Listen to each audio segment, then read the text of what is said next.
So good day everyone. This is the second part of our discussion for today. So this is gender and workforce.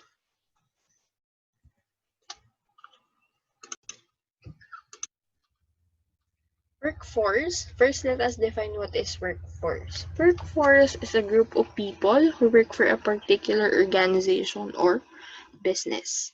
It is the number of people in a country or area who are available for work. So, for example, nito is or ang example ng workforce ay yung mga trabahador natin or yung mga tao na nagtatrabaho within the country or within a specific community or society. So, like ako, I am part of a workforce. No? Yung mga nag-work sa inyo or yung mga nagpa-part-time, they are part of the workforce. Since I work for a particular organization or business, so as those people na mga nagtatrabaho, iba nga lang ng organization or ng company.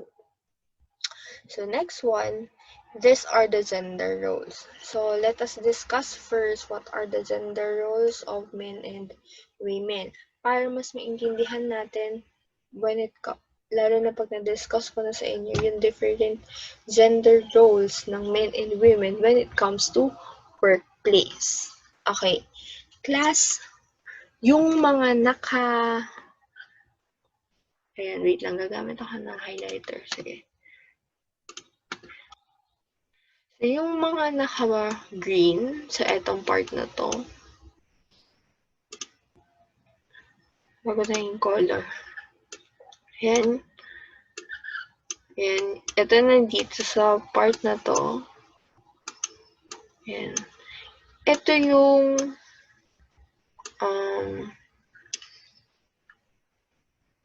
gender role natin when it comes to the family. Okay? Pagdating sa family, eto naman, yung nasa white na part, they are the gender roles of men and women in the society. So, mas general tong nasa white na column. So, first one, let us discuss men. Doon muna tayo sa gender role ng men when it comes to the society. So, the gender role of men when it comes to the society is that they are expected to be strong. So, yung mga isa sa examples nito is that kailangan malakas ka, hindi lang physically but still emotionally. Diba? Lalo na yung mga dapat pag lalaki ka, hindi ka magpapakita ng emosyon. Ganyan. Dapat pag lalaki ka, hindi ka umiiyak. Ganyan. So, ganyan yung inaatang sa atin ng society, diba? So, next one is aggressive. Hindi ito yung aggressive na nananakit ha. Ganyan. When it comes to the decision making, decision dapat agad or concrete dapat yung plano. Next, men are expected to be bold. Okay? So, kailangan, hindi ka lang strong. Kailangan malakas din yung personality mo. Kailangan meron kang leadership if you are a man. So, kailangan marami kang tao na mapapasunod. Kasi nga, ang sa'yo is bold ka. So, wala ka dapat kinatatakutan, wala kang uurungan, ganyan. Ganyan yung ina-expect sa atin ng society. So, next doon naman tayo sa mga nasa green na column.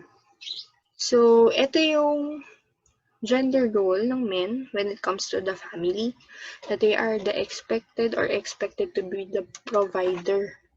So, lahat ng pera na babudgetin ng family is that sa kanila dapat manggagaling yun. Diba? Also, they're expected to be the protector of the family.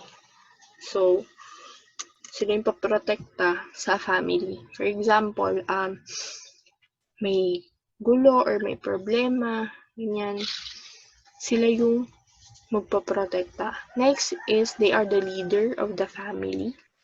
So, since lalaki nga sila, they are expected to be the leader. Sila yung magdadala mismo dun sa family kung ano dapat yung maging decision making when it comes to the decision making or yung mga dapat pang gawin. Yan. Since he is the leader of the family.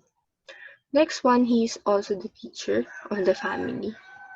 So, siya yung mga magtuturo sa anak niya, hindi lang ng tamang asal, kundi ng ibang mga bagay na dapat pa niyang matutunan or matutunan ng kanyang mga anak for their offspring to survive the society, yung mga hamon or challenges ng society natin. So, next one, let us talk about naman sa women. So, we're done discussing with the men. So, ulitin ko lang muna before I discuss the women or the gender roles of women. So, the gender roles of men when it comes to the society is that they are expected to be strong, aggressive, and bold. So as gender roles of men in the family, they are expected to be the provider, the protector, the leader, and the teacher. So let's talk about naman what are the gender roles of women or of women in a society. So first one, gender role of women is that, or of women, is they are expected to dress in typical feminine ways. Yan. Paano nga ba yung feminine ways? Kailangan, hindi masyadong maiksi yung mga damit mo, yung mga pang Maria Clara, ganyan sa Pilipinas eh. Yung mga halos, hindi na makita yung legs mo, ganyan. Pero pag sa babae. So, next is, women are expected to be polite, accommodating, and also nurturing. Yan, lalo na dun sa mga nakakasalamuha nilang tao. Yan yung expectations, yan yung mga nagiging gender role for a women. So, next one, dito naman tayo sa green. Women are expected to be the man's helpmate, partner, and comrade. So, for example, siya yung tutulong sa mga lalaki in a household, syempre, to be or para sa pag-nurture ng kanilang mga anak, sa pag-guide dun sa kanilang mga anak. Siya din yung, since ang inatang ng society sa lalaki is they would be the provider, the women is the helpmate. Ayan. Since women is the helpmate, so siya yung magbabudget nung kinikita ng mga lalaki. So siya yung tutulong, hindi lamang sa gawaing bahay, but syempre sa finances. Siya yung magbabudget niya, kung sinabi ko. And tutulong sa lalaki in other terms. Ayan. It also assigns duties among the family members. So, kung mapapansin nyo, yung mga nanay natin, di ba, palagi sila maraming utos. Anak, maghugas ka ng plato, maghugas ka ng ng bigas, parang makapagsaing na, ikaw yung magluto, ganito, ganyan. Kasi, they are the ones who assign duties among the family. And also, they are the humble manager of the family income. Katulad nga na nasabi ko na kanina, nabanggit ko na. And they are the ones who are responsible in the childbearing and the greater part of child rearing task. So, sila yung mga naaatasan sa pagpapalaki ng mga anak sa isang pamilya. So, yan. These are the gender roles of women in the family. So, uulitin ko lang, the gender roles of women in the family is that they are expected to be the man's helpmate, partner, and comrade. They assign duties among the family members. They are humble, or they are the humble manager of the family income. Next one is They are the ones who is responsible in the childbearing and the greater part of child-rearing tasks within the family. So next one naman, gender roles of women in the society. They are expected to dress in the typical feminine ways. They are expected to be polite, accommodating, and nurturing. So next one, let us talk about naman what are the gender roles of both men and women when it comes to workforce. Yeah. Gender roles in the workforce. So in the modern business, is not as biased. Kasi kung before, walang pagkakataon yung mga babae to work in a company or to work in a certain way, since ang ang pinakasanat sa atin ng history is that ang may pinaka malaking parte sa history is yung mga lalaki talaga eh. Hindi naman sa naging bias ako dito, pero this is what I've observed. No, as I am discussing also Asian literature or Asian history, lalo sa mga dinastiya, napapansin ko na yung mga leaders from that kind of dynasties, yung mga nagiging leader ng mga nagiging bansa, na natatakil ko is that ang mga leaders nila is lalaki. Yeah. And more on yung mga part ng cabinet, yan, yung mga nakikipaglaban is mga lalaki. So, meron din doon, or meron pang part doon na yung mga babae sa kanila is minsan kung hindi na nabibigyan ng opportunity is wala talagang boses. I mean, wala talaga silang opportunity to be part kahit na ng decision making para dun sa certain na bansa na yan or sa certain tribe. Yan. But, syempre, in today's world or in today's society, nag-evolve siya and there is a fair depiction of the two gender. So, ngayon, meron ng pagkakataon, lalo na yung mga babae na magkaroon or mag-work. Diba? Hindi ito katulad noon. And women has the right para i-voice out kung ano man yung nakikita nilang mali in today's world.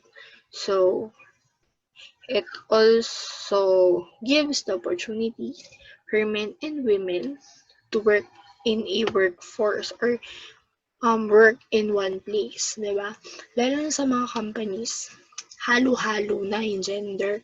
No, they have both men and women for a certain type of position. So, for example, is that yung katulad ko, di ba may mga instructors din na lalaki. So, yun. Another one is sa HR. Yan. May nag-OJT ako before. There are some recruiters na lalaki din. And there are recruiters na babae din. So, as yung mga managers, di ba? Kung before, most commonly ng managers is lalaki. Ngayon, may mga managers na rin na babae. So, yun yung naging gender role ng both men and women in the workforce. So, they have the fair depiction of the two genders. So, they have fair and equal opportunity for all. So, next one is women perceive that individual work style should be collaborative, where everyone work as part of the whole and tend to be more supportive managers. So, eto pa rin, or hindi pa rin mawawala yun, no? Yung nagiging supportive role and collaborative role ng mga women when it comes to workforce. Also, men perceive that work should be completed independently without the assistance of others or there would be more direct. So, there are some companies pa din na ito yung kanilang work environment. But still, syempre, since halo na yung gender. So, women and men should work harmoniously together. So, next one, ayan. Women and men in the Filipino workforce. So balik muna tayo dun sa video. Yung video na pinakita ko sa inyo last time, yung ginawa kong preliminary activity nyo. Kung mapapansin nyo dun, no, medyo may pagka-bias yung ano. Pero, nangyayari talaga siya. In some companies, in some countries, na because you are in a certain sex, like, you're a woman or you're a man, diba, hindi na nagkakaroon ng pantay na opportunity. So, tingnan natin kung ano nga ba yung role ng men at women sa isang Filipino workforce. First one, white-collar and clerical occupation are occupied mostly by women, which is mostly, based on my observation, is yes. It's a yes. Lalo na sa mga government agencies. Sa DSWD, yung mga social workers na mostly babae. And lalo na nung college ako, yung sa amin, sa psychology, sa isang section, ang babae lang doon, or ang lalaki lang doon is hindi siya lalagpas na 10. Basta konti lang talaga. Yan. And psychology is sometimes considered as a white-collar or clerical work or clerical occupation. When we say white-collar, mostly is office works. Ayan, sila naman nag-work sa office. Yung tinatawag yun ng white-collar. Clerical occupations, yung mostly encoding, yan, data analysis. Yan. So, mas kinukuha ng mga companies or mas yung opportunity ng mga babae in a Filipino workplace is in this type of work. Ayan, sa mga clerical and white collar na more on offices, yan, data analysis, which yung mga nagko-collect ng data, mga paperworks, yung mga hawak nila. So, yan yung set. And also, plant and machine operators and special occupation groups were dominated by men. So, ito yung mga pangmalakasang trabaho, yung mga mabibigat na work. Lalo na kung you're going to operate a machine. Ano ba? Yung mga sa EPSA, yung mga sa production operator, mga production operation, yan.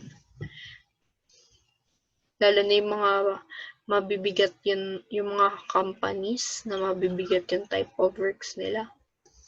Yan, that is dominated by men. Siyempre, ito ay in a Filipino workforce or in a Filipino workplace. Next one, we have the gender pay gap. So, gender pay gap, it refers to the average difference in men's and women's earnings and is typically adjusted for hours worked. So, gender pay gap can refer to the differences in mean or median annual earnings, weekly earnings, and hourly wage. For example, magkaiba yung certain wage for men and women. Pero, I think, hindi man siya nangyayari sa Philippines kasi merong law ang Philippines na may minimum wage siya. At wala doon nakalagay na kailangan pag babae ka, ganito lang ang iyong minimum wage. Pag lalaki ka, ganito dapat ang iyong minimum wage. Okay? So, why do we have to discuss gender pay gap? It is because hindi naman din talaga maiiwasan na sa workforce or sa workplace, magkaiba ang kinikita ng isang babae sa isang lalaki. Okay, tingnan natin kung bakit at paano nangyayari ang gender pay gap at paano nagaganap si gender pay gap. So next, the current global labor force participation rate for women is close to 49%, while for men it's 75%. It's a difference of 26 percentage points, with some regions facing a gap for more than 50% or 50 percentage points. It is because sa ibang bansa hindi pinapayagan yung mga babae na mag-work. Or, kung ikaw man ay isang babae na mag-work, mas mababa yung oras mo kaysa dun sa mga lalaki na katrabaho mo. Hindi ko naiisa-isahin kung ano mga bansa yun, pero marami akong nababasa. Lalo na dun sa pinagkunan ko na site nito, na hindi nabibigyan ng pagkakataon yung mga babae sa kanila na mag-OT. Since ang katwiran is that mag-aalaga pa sila ng household. So, ano mangyayari kung wala kang overtime pay, di ba? If you are in a company, syempre mas mababa yung sahod mo. Mas malaki nga yung bayad for overtime pay, di ba? Kesa dun sa pinaka minimum wage, or I mean, mas siya, per hour yung bayad sa kanya. So yun, hindi yun ipibigay sa ibang sa mga babae sa ibang bansa. And also, ano pa ba? Yun nga, since mas mababa yung bigayan para sa mga babae dun sa kanila, is that mas konti din kasi yung oras na ibinibigay, or konti yung oras na mas inilalaan ng company para sa employee nila na babae. Nangyayari yan, actually. Meron ako may nabasa ako na case na sa company na yun, ang binibigay lang sa babae bilang employee na oras is that 6 hours lang.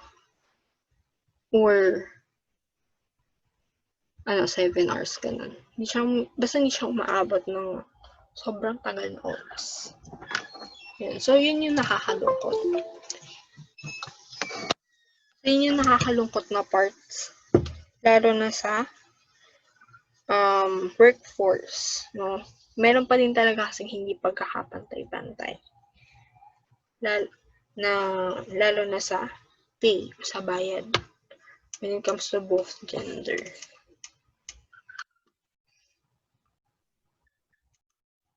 So, next one for gender pay gap. And still, some people has the difficulty or pressure to conform. So, may mga certain points pa din kaya nagkakaroon ng gender pay gap is that nahihirapan mag-adjust yung both gender dun sa specific type of job na yun. So, there are still many people who believe it is unacceptable for women to have a paid job outside the home. So, ito yung sinasabi ko. Hindi pa ganon katanggap, lalo na sa ibang society, na merong parte ang women in the workforce.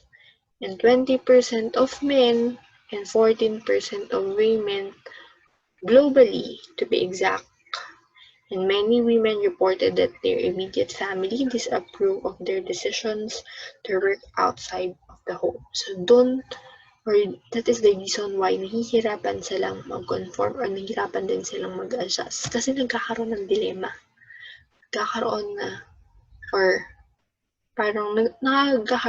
Nagdadalawang isip na sila. Mag-work ba ako? Or aalagaan ko na lang yung family ko? Mag-work ba ako? Or sa bahay na lang ako? Kasi my family or my immediate family is putting me so much pressure. No? So yan, it is from the International Labor Organization. So yan. So that is the reason why there is still a gender pay gap. And gender pay gap could result, or yung pay gap to both gender could result to gender inequality. Gender inequality pagdating sa workforce, in which legal and social, or gender inequality means it is the legal, social, and cultural situation in which sex or gender determine the different rights and dignity for women and men, which are reflected in their equal access or enjoyment of rights, as well as the assumption of stereotype and social, cultural social and cultural roles. So, yung gender pay gap among men and women could lead to gender inequality since ang nangyayari is, for the both gender, nagkakaroon ng biases and also nagkakaroon ng inequality when it comes to the opportunity that they have. So, the example of gender inequality in the workforce is that they have unequal pay. Kasi nga, at some countries, like what I said earlier, is mas mababa yung inilalaan na oras kapag ang kanilang empleyado ay isang babae.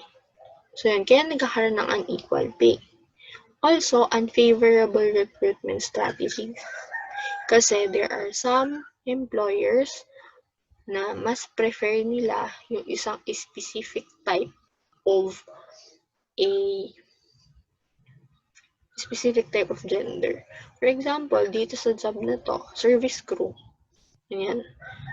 May mga companies na mas preferred nila ang lalaki kaysa sa babae. So, kung ikaw, may kakayahan ka naman bilang isang babae man na maging service crew, hindi ka nila tatanggapin since ang kanilang hinahanap talaga doon or ang qualification nila for a service crew is lalaki. So, yun. Next is different opportunities. So, magkaiba yung opportunity for both men and women. Redundancies. When we say redundancies, paulit-ulit na lang yung mga pangyayari, lalo na sa pay for both men and women. Next is nagkakaroon ng bias. So, yung employers, mas pinapaboran yung isang certain gender or certain sex. Next is sexual harassment. So, yan. Actually, nangyayari talaga siya, sad to say, sa isang workforce o sa isang workplace. No? And next is holding sexist reviews. So, may mga boss din or mga co-workers na medyo, sexist din when it comes to giving their own opinion or voicing out their opinions. Lalo na in a meeting or suggestive ways, no? And because of gender inequality, it may also result to gender discrimination. Kakaroon ng gender discrimination on both parts. So, let us define first what is gender discrimination. Gender discrimination is the unequal or disadvantageous treatment of an individual or group of individuals based on gender. Sexual harassment is a form of illegal gender discrimination. So, it is a definition from Langston University. So, tingnan natin yan. Para mas maintindihan nyo yung gender discrimination, I will give you examples. First example, you work at a company for 4 years and put in many hours of overtime. So masyado kang masipag na empleyado dito. After you turn from having a baby, ikaw ay isang employee na girl, you tell your employer that you will not be able to put as many hours of your overtime. Your position is then changed to a lower level and you get less pay, while male workers in similar positions are allowed to cut back their overtime hours for personal reason without any changes to their positions or pay. So, you see the discrimination there? Diba? Si worker, or yung you, tinatawag ko dito, is babae. No? So, ikaw, yung babae na employee, so you work hard for the company for many years, and after you get your baby, is biglang nakat yung pay mo and nag-change yung position mo into lower level. So as yung mga men na co-worker mo naman or yung mga lalaki na co-worker mo naman in that same position is that nagkakaroon pa sila ng leisure time. So that is an example of discrimination. Kasi nagkakaroon ng biases. Nagiging bias yung company when it comes to giving yung perks or yung mga compensation dun sa kanilang employee. So, another example, you apply for a job for which you have experience and excellent qualification. So, yan. But you are not hired because some of the company's long-time clients are more comfortable dealing with women. So, mas komportable sila when it comes to women kapag women yung empleyado or women yung nakikipag-usap din sa client. And you are told that you are laid off due to the company's cutback and reorganization. While women in the same job with the less seniority than you keep in their jobs, you have worked for your company for several years, receiving exemplary reviews and an Employee of the Year award, yet each of the 5 times you have applied for promotions, the position you have applied for are instead filled by less qualified women. Women to ha. Ito lang siya naayos. Ayusin lang natin later. So, ayun. It is also an example of gender discrimination. So, you're qualified naman for the job, you're qualified naman for the position, but ang hinahanap nga nila is hindi nga pasok or hindi pasok dun sa sex na meron ka, which is you're a boy. So, dahil ang hinahanap nila ay babae, even though you have the opportunity or you have the training, you have the education, you have the knowledge for that certain position, kung lalaki ka, dito sa example na to, or dito sa hinahanap ng client is that wala kang habol. Meaning to say, hindi ka makakwalified for that certain position. Hindi ka makakwalified for that certain job position. Okay? So, naiintindihan po ba si gender discrimination and si gender inequality?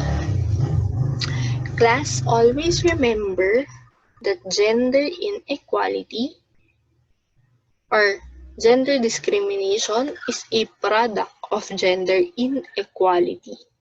Okay? Always remember that gender discrimination is a product of gender inequality. So next, there are persistent challenges in gender gap or gender pay gap. So gender roles. So yun yung isa din sa challenges when it comes to gender pay gap. So, katulad na na-discuss ko kanina, na mas nabibigyan ng mas mahabang oras yung mga lalaki or napapaboran ng mas mahabang oras yung isang certain na gender. Next, we have the work-family and balance or work-family balance. So, yun yung nagiging dahil work nga ng work, ganyan. So, hindi na tayo nagkakaroon ng time for our family. Lack of transport. Ayan, isa din yan. So, imbis na malaki yung pay mo, magiging maliit siya dahil sa palagi kang late because of the transportation. Lalo na kung paano pagkalayo-layo ng bahay mo dun sa pagtatrabahuan mo, di ba? And wala kang opportunity or walang opportunity para makapag-boarding house ka. So next, we have the lack of affordable care. So there are certain companies na wala silang benefits for their employees. And lalo na sa health and insurance. Yan, sa mga plan, kung ano mang plan for their employees. So yun. So that is still, or those are the 4 persistent challenges in the gender pay gap. So ito yung mga nagiging problema or ito yung mga nagiging hindrance for the gender pay gap. So kaya meron pa ding gender pay gap. Meron pa ring gap between the payments or between the sweldos for both men and women. So ulitin ko, there are 4 persistent challenges in gender pay gap, which is the gender roles, work-family balance, lack of transport, and lack of affordable care. Ulitin ko, gender roles, work-family balance, lack of transport, and lack of affordable care. So next, let us talk about the two theoretical perspective on gender pay gap. Dalawa lang yung nilagay ko dito. Actually, madami talaga siya. Pero ang nangyari is that hindi na siya masyado, yung ibang theories is hindi na siya masyadong related to gender. Pay gap na lang siya ng pay gap. So first one, ito yung two relevant na nakita ko, which is first one is the human capital theory. Next one is the labor market discrimination. So let us talk about first what is human capital theory. So first one, human capital theory is initially formulated by Becker and Rosen. So, tandaan nyo yan ha. It is formulated by Becker and Rosen. So, it argues that individual workers have set of skills or ability which they can improve or accumulate through training and education. So, dito sa theory na to, ini-state lang nito, or yung pinaka-concept nito is that the more na mas mataas yung knowledge ng isang employee for a certain type of job, regardless of his or her gender, dapat mas mataas yung pay sa kanya. Okay? So, kung ikaw, for example, kung ikaw nakapagtapos ka ng college and you're looking for a managerial position in a certain type of job, dapat yung pay sa'yo or yung sweldo mo is akma doon sa natapos mo or akma din doon sa knowledge na meron ka. So, yun lang yun. Yun yung pinaka-concept ng human capital theory. Kung ano yung knowledge na meron ka, yun din dapat yung magiging bayad sa'yo or yun din yung magiging basis for your payment or for your sweldo. So next one, let us discuss labor market discrimination. So labor market discrimination is defined as the situation where workers or group of workers are treated differently in terms of recruitment, pay, benefits, and promotion from the other workers or groups due to their non-economic characteristics, including gender, race, religion, and age. So kung sa human capital theory naman, dapat ang treatment sa isang employee or treatment sa isang worker is that kung gano'ng kadami or kung ano yung knowledge mo, yun din dapat yung magiging pay sa'yo. Dito naman, sa labor market discrimination is that yung mga workers or yung group or workers ay iba yung treatment sa kanila. Okay? Kung ang race mo or ang treatment sa'yo is iba dun sa race na nandun sa bansa. For example, sa isang barko, sa ship, di ba? Sa isang ship, hindi naman kayo talaga pare-parehas na Filipino lang. For example, ulitin ko na lang, you are a seaman. Di ba? Sa isang ship na yun, hindi naman talaga totally ikaw ay isang Filipino lang or Filipino lang yung mga katrabaho mo doon. Meron doon na makakatrabaho ka or magkakaroon ka ng katrabaho na taga-ibang bansa. So, kung i-apply natin yung concept ng labor market discrimination is that magkakaroon ng different gap lalo-lalo na pagdating sa offer ng sweldo nyo since magkakaiba kayo ng race nung mga katrabaho mo na nandun sa ship. Also, sa gender. So, magkakaroon ng discrimination pagdating sa sahod. Mayroon dito, maaaring maging result na kung babae ka, mas malaki yung sahod mo. Kung lalaki ka, mas malaki yung sahod mo kaysa sa mga co-workers mo na babae. Ganun. Also, age. Mas matanda, mas malaki yung sahod mo. So, yun po yung si concept ng labor market discrimination. Hindi pantay-pantay yung workers or yung bayad or yung pay for the workers and the benefits for the workers. So, thank you for listening and that ends our discussion for today.